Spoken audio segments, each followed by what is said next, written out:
Hello, I'm Mary Ann Till Hardat, or Mrs. T, school counselor, and today I'm going to talk about empowering self-talk as the first entry in my video series about promoting self-acceptance in yourself and teaching it to your children. How we speak to ourselves is really powerful. It is a habit that we often think is set in stone, but truthfully it is not. We can reset it and it has real health benefits. We all want our children to grow up strong and resilient. And those skills start with us, their parents and guardians. Self-talk is our inner dialogue. Think of it as our inner narrator. It can be positive or negative, or somewhere in between. Altering our inner dialogue starts with us becoming aware of it. We cannot change something if we are unaware of it. When something bad happens, think about how you talk to yourself. Do you blame yourself? Do you think about all the things that you have done wrong? Or does your inner monologue put things in perspective, saying that it's okay and that what has happened is not all bad? More than likely, we can all use some boosting in this skill to speaking to ourselves with compassion. So why positive self-talk? Why bother? Does it work? Different studies show that speaking well to ourselves can have real benefits for our health and well-being, including an increased lifespan, lowered rates of depression, lower distress and pain, greater resistance to illness, better psychological and physical well-being, better cardiovascular health, and lowered risk of cardiovascular disease and stroke, along with better coping skills.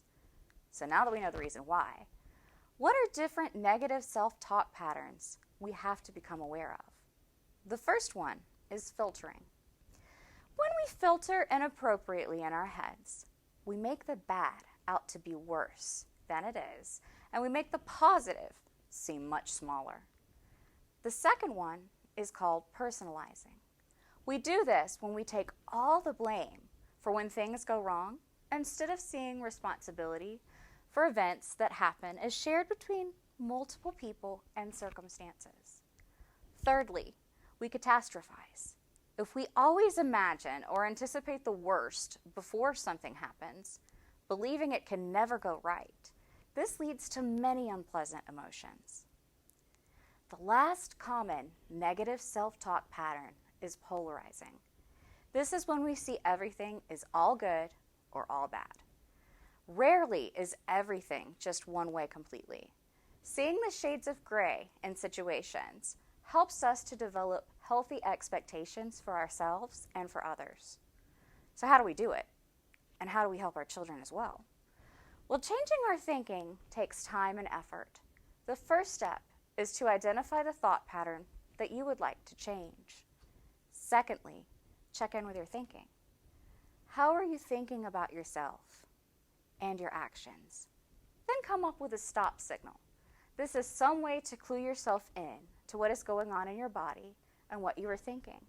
For example, I clap my hands together when I'm at home, and when I'm out and about and don't want to draw attention to myself, I check in with my feelings and how I'm feeling after I rub my hands. The second step is to be open to humor. We are gonna mess up. Don't take it too seriously when you make a mistake. When you find yourself thinking in the negative, replace it, even if it feels weird or artificial.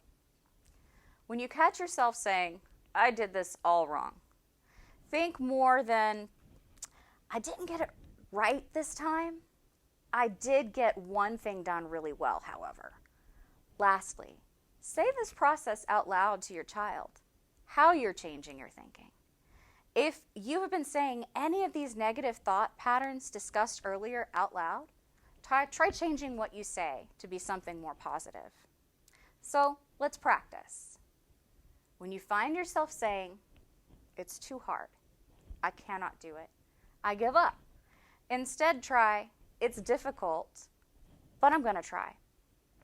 And if you get scared in social situations and think, I do not want to be here, no one likes me, and no one talks to me, instead say, I will talk to someone, and I don't have to stay the whole time, but I will try.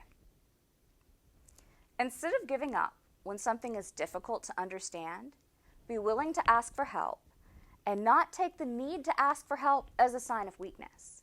It is anything but. We all need help sometimes. If you are catastrophizing and cannot think things can get any worse, try to think of one good thing that has happened to you lately and build from there. This is not the easiest thing in the world to learn and teach if you haven't already been doing it. Sometimes it takes time, and modeling resilience is more important than always getting it right. And when you fall back on negative thought patterns, check in again with yourself and try again. And when you are ready, read Little Brown Bear Worries About School. This ebook is step 2 in this lesson about self-talk, and it teaches some of the same concepts from this video to your children. Step 3 is a video you can show your child, which follows up on the self-talk skill. Thanks for watching, and have a wonderful day.